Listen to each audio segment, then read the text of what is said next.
All right, let's make some marshmallows. First thing you're going to want to do, get yourself some warm water and some gelatin. You're going to put that gelatin in a bowl, take that warm water, pour it over the gelatin. This is called blooming the gelatin. Now we're going to cover it however you want. I'm just going to put a pot lid over it and set it aside. All right, then we are going to get sugar, right about 2 cups of it, and 120 milliliters of water. We're going to put those together. All right, then we're going to add a tiny bit of white vinegar, a half a teaspoon. All right, so you'll probably want to measure this out before. All right, half a teaspoon of white vinegar. Why? It's going to help prevent the sugars from crystallizing. You can use 2 different types of inverted sugars. Well, you could use a few different types. I'm going to use honey. This is going to produce a little bit of a denser, softer, stickier marshmallow than you're probably used to.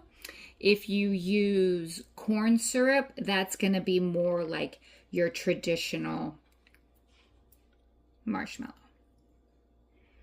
All right, so let's put all of this honey in there. So we're going to go ahead and mix this up. Okay, we're going to heat it up. Start on medium, low heat. Now you're going to do this until it starts to simmer.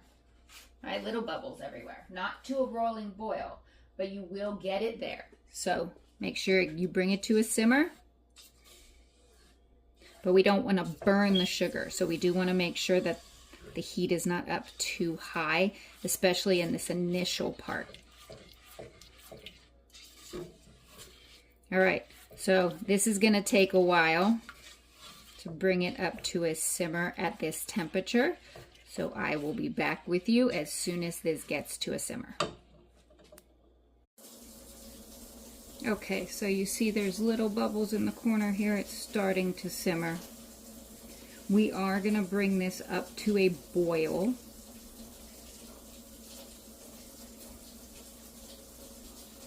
And then once it comes to a boil, we're going to cover it. And the reason that we're going to cover it is because we want to get rid of all of those sugar crystals hanging around on the side. And the condensation, as you see it came to a boil quickly, the condensation is going to allow those sugar crystals to fall back down into the sugar. Okay, 2 minutes, remove the lid. Look for sugar crystals. If you still see some, put the lid back on. Right? So I still have some here. I'm going to put the lid back on. And see if I can't get those crystals down into the rest of the stuff. All right, so I'm going to give that another minute. Keep the lid off. We're going to cook it on medium to medium-high heat until it gets to 240 degrees Fahrenheit. So if you have a candy thermometer, that's going to be the best thing to use. Unfortunately, none of my candy thermometers are working. So I have an instant rate thermometer, which will work as well. That looks good. All right, now we're just going to let it cook.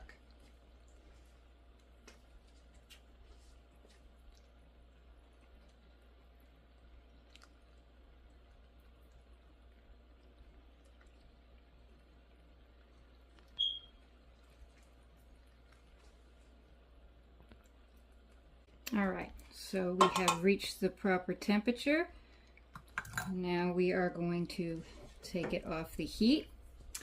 And if you have an electric mixer with the whip attachment, that is going to be the easiest thing to do. I unfortunately do not, because my whisk attachment got broke. So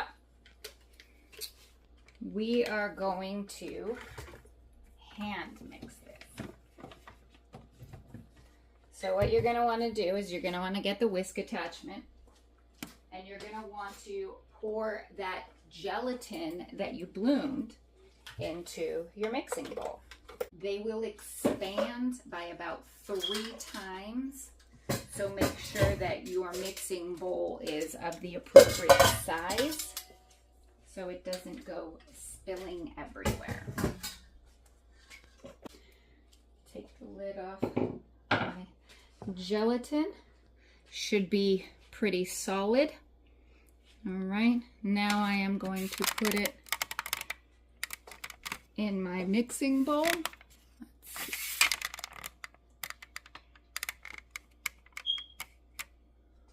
There we go.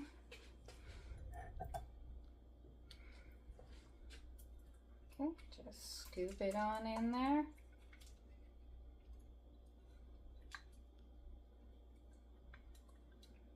We're going to whisk it for a few seconds to kind of break it up, and then we're going to add just a pinch of salt.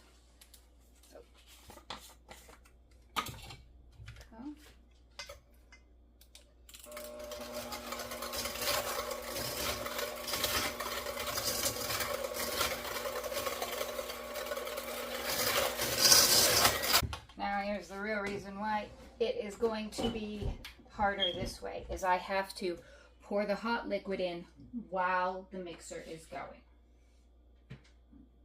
All right, so slowly add the sugar mixture. After it's completely finished going in, you want to continue whisking it for an additional 5 to 6 minutes. All right, so we're just going to slowly pour this in. Maybe I can switch arms and do this from the other side so you can see better.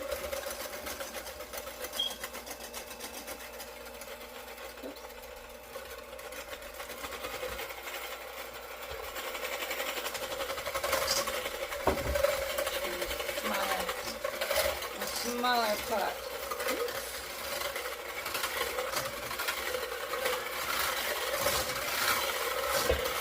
So now we're going to go for the 5 to 6 minutes, so I'll be back with you when we are done with that. All right, so it's all nice and shiny, thick, but we're not done yet. Okay, now we want to add flavoring. So I am doing vanilla bean paste. But you can also add other flavors if you want to do caramel sauce or something else. The flavor is up to you. This is just your traditional marshmallow. Okay, now we're going to mix it for another minute. Get those flavors all melded together. See how much it's expanded in there. It's like going up the side of my mixers.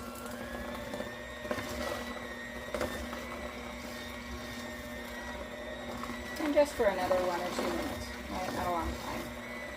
You want to be able to pour this in the pan when this is still warm, because it is easier to spread when it's warm.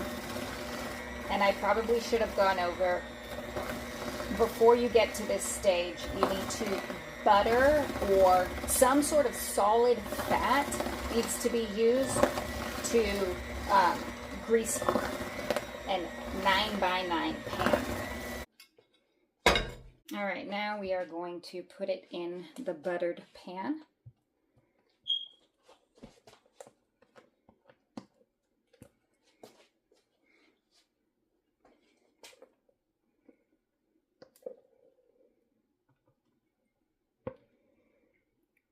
Try and spread it out best you can so that it's as even as possible, so that everybody gets the same size marshmallow. Don't want anybody fighting over marshmallows.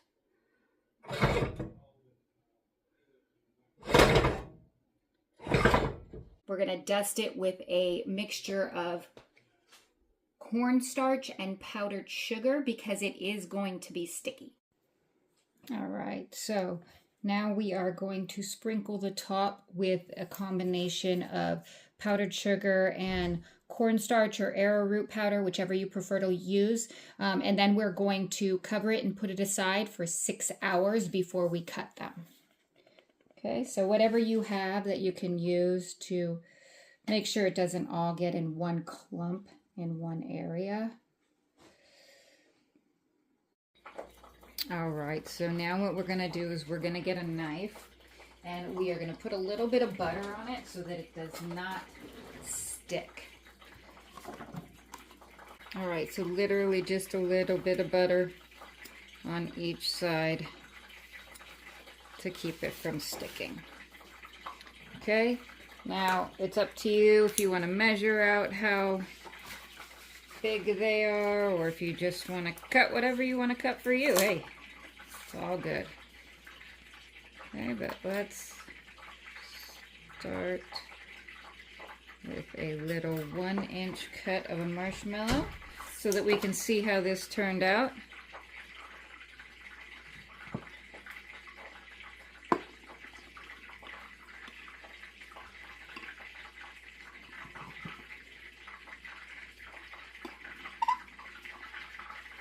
All right, so now of course this part is going to be sticky, so we're going to go ahead and we're just going to roll it around inside that mixture we made, and there you go. Now you can stack them and they won't stick to each other. All right, enjoy.